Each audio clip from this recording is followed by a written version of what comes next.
Olá, sejam muito bem-vindos mais uma vez ao canal Rocha Sapiens. Eu sou o professor Alfredo e hoje estou aqui para falar com vocês sobre um tema muito interessante da história, que é o Tratado de Versalhes de 28 de junho de 1919. Mas antes de mais nada, peço para aqueles que não são inscritos se inscreverem e acionarem o sininho para que possa receber as nossas novidades.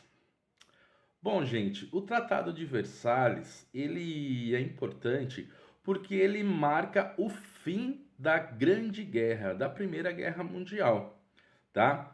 E ele tem algumas características muito importantes, especiais, que a gente pode dizer, que vão acabar influenciando fortemente o desenvolvimento da Segunda Guerra Mundial, tá? Então vamos lá então ao que interessa e vamos começar a enumerar esses pontos aí do Tratado de Versalhes. Tá? Ele foi elaborado pelos países vencedores do confronto, obviamente.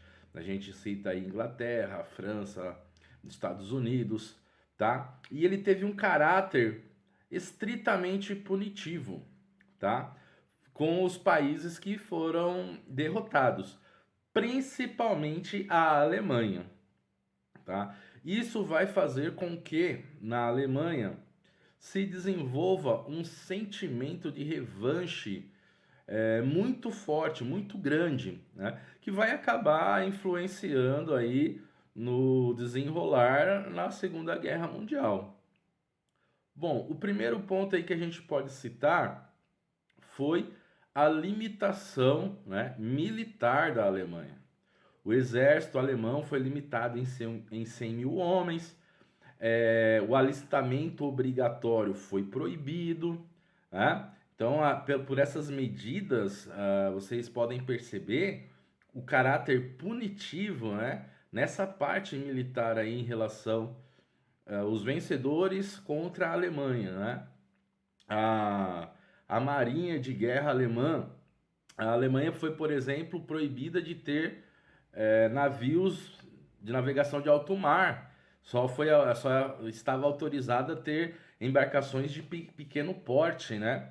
Isso feria muito a honra do povo alemão, tá?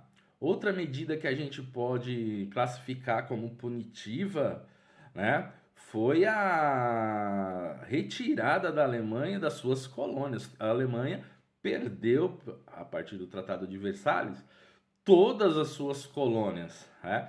E se a gente entender que esse período da entre guerras, né, início final do século XIX, início do século XX, marcado pelo imperialismo europeu, você determinar que uma grande potência como a Alemanha não tenha colônias, né, era uma punição severa, né, para o povo alemão e para o Estado alemão, né? Outro elemento também muito importante e aí é que a Alemanha também perdeu partes do seu próprio território, áreas que tinham matéria-prima abundante foram colocadas sobre a administração de países como França, Inglaterra, mais precisamente sobre a Liga das Nações, e de tempos em tempos eles se revezavam, né, quem administrava esses locais, né? Então, isso também foi muito severo para o Império Alemão, né? Outro elemento que a gente pode colocar como punitivo foi a multa aplicada, né? 123 bilhões de marcos para indenização aos países que venceram a guerra, né? Colocando a Alemanha como responsável, né? Única responsável, quase que única responsável por esse primeiro conflito. Então, e essa multa, inclusive, né, essa indenização, vai causar sérios problemas econômicos para o povo alemão.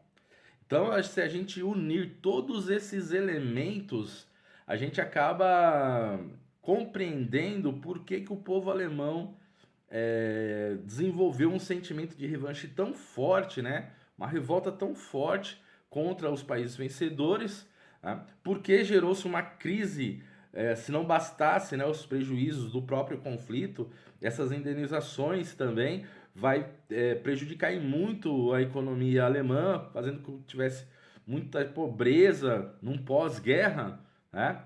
Todos esses fatores vão acabar fazendo que o povo alemão fique sensibilizado e ansioso por encontrar um salvador da pátria, né? E nesse momento justamente que vai ter uma abertura para o regime totalitário, para o nazismo alemão, né? Na figura aí do Adolf Hitler, certo? Então, essa é a principal relação do Tratado de Versalhes com a Segunda Guerra Mundial. Por quê? E fica uma lição, né, para a humanidade. Esses tratados de paz pós-conflito, quando o caráter estritamente punitivo, provavelmente vai favorecer o desenvolvimento de outro conflito mais tarde, né, como foi o caso da Segunda Guerra Mundial. Tá? Então, quando finalizar uma guerra, os tratados precisam atender realmente a necessidade daqueles que estão envolvidos, né, e não apenas punir um lado A ou B. Ok? Espero que vocês tenham gostado e até a próxima.